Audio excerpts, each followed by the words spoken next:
Hello विद्यार्थी मित्रों, हम बात करेंगे हिंदी एकांकी के बारे में। चर्चा आदि थी, इससे पहले के वीडियो में एकांकी का अर्थ जो है वो बताया गया है। अब बात करें एकांकी के तत्वों के बारे में कि एकांकी के तत्व कौन कौन से होते हैं।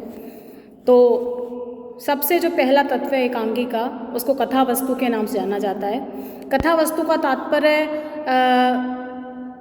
वो कहानी है जिसके माध्यम से वो ऐतिहासिक हो सकती है, राजनीतिक हो सकती है, समाज से जुड़ी हुई हो सकती है, धर्म से जुड़ी हुई हो सकती है, पौराणिक हो सकती है, किसी भी तरह की कहानी हो सकती है जिसके माध्यम से संपूर्ण घटना चक्र को पाठक के सामने रखा जाता है। उसी को कहानी के नाम से जाना जाता है। 5 भाग होते हैं कहानी के। प्रारंभ होता है, नाटकीयता होती है, द्वंद्व होती है, कहानी अपने चरम पर पहुंचती है और चरम पर पहुंचने के बाद उसकी परिणति यानी कि उसका समापन हो जाता है। इस तरह से 5 भागों में वो विभाजित रहती है और बहुत ही आवश्यक तत्व मान सकते हैं किसको, कथानक को, गल्प को, कहानी को। रोचकता होनी चाहिए उसमें, तभी पाठक जो है बंधे रहेंगे कहानी के साथ। उसके बाद जो अगला तत्व है उसको कथोपकथन के नाम से जाना जाता है। कथोपकथन यानी कि संवाद, अंग्रेजी में कन्वर्सेशन भी बोलते हैं उसको, बातचीत, जो पात्र आपस में बातचीत कर रहे हैं उसको कथोपकथन के नाम से जाना जाता है। ये भी एक महत्वपूर्ण तत्व है एकांकी का।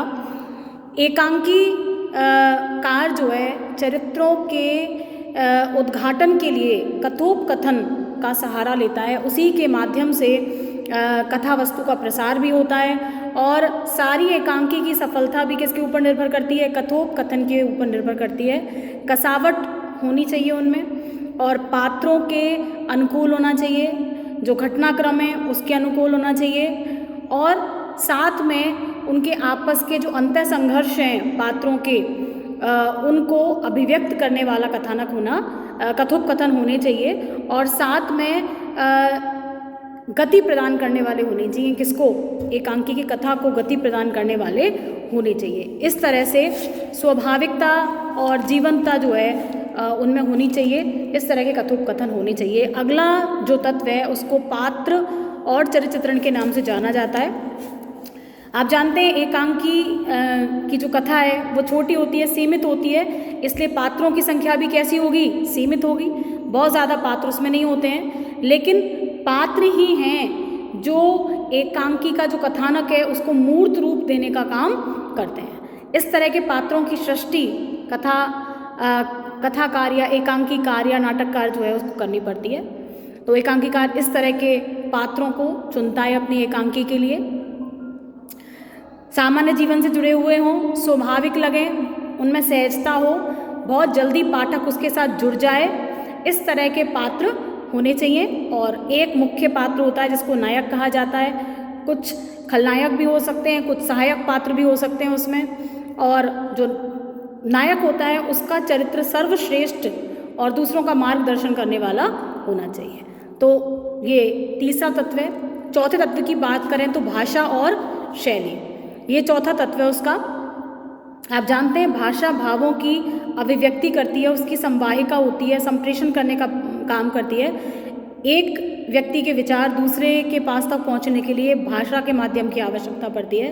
तो बहुत ही महत्वपूर्ण तत्व है क्योंकि एकांकी मंच पर मंचित की जाती हैं, खेली जाती हैं, अभिनय के माध्यम से मंच पर लोगों तक पहुंचाई जाती हैं, दर्शकों तक पहुंचाई जाती हैं।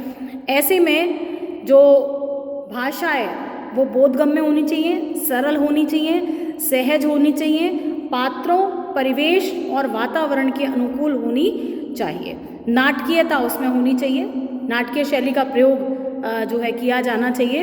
इस तरह से भाषा और शैली लेनी चाहिए। अब जैसे उदाहरण के तौर पे आप देखें यदि कोई ऐसी कहानी है कि जिसकी घटना किससे जुड़ी हुई है, किसी ग्रामीण परिवेश से जुड़ी हुई है, तो उसके पात्र कैसी भाषा बोलेंगे, ग्रामीण भाषा बोलेंगे।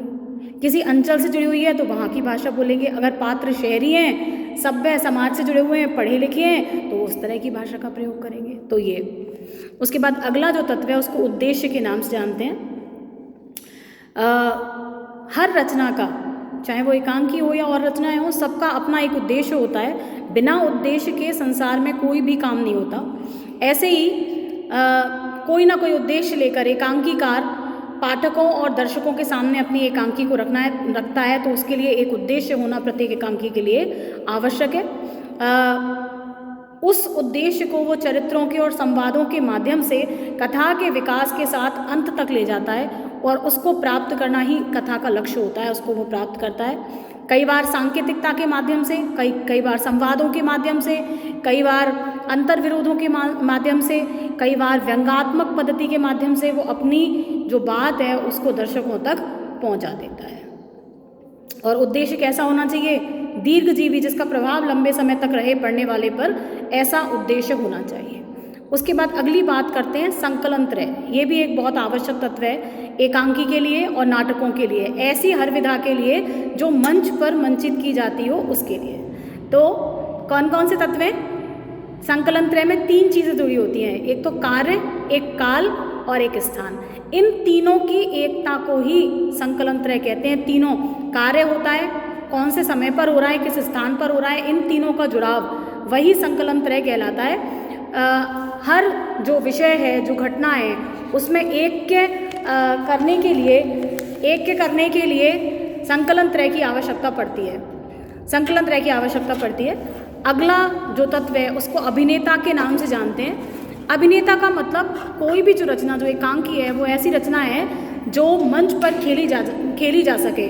आप चाहें तो कई बार आपने देखा होगा कि बहुत सारी एकांकियाँ ऐसी हैं, बहुत सारे नाटक ऐसे हैं कि जिसको आप स्टूडेंट के साथ मिल कर के, अध्यापक और स्टूडेंट्स मिल कर के उसको मंचित कर सकते हैं। ध्रुव स्वामी को कई बार कॉलेज में हमारे बच्चों ने खेला है अभिनय के माध्यम से, और जो बच्चे हैं वो सफल रहे हैं उसको खेलने में। तो ठीक ऐसे ही उसको अभिनेता कहते हैं, रंगमंचीयता उसको कहते हैं। मंच पर अभिनय के माध्यम से आपके सामने रख देना, पाठक के सामने रख देना, दर्शक के सामने रख देना, सहृदय सामाजिक के सामने रख देना, यही अभिनेता कहलाती है। और एकांकी के लिए ये आवश्यक तत्व माना जाता है। तो ये महत्वपूर्ण तत्व हैं एकांकी के। आशा है आपको समझ में आएंगे। धन्यवाद।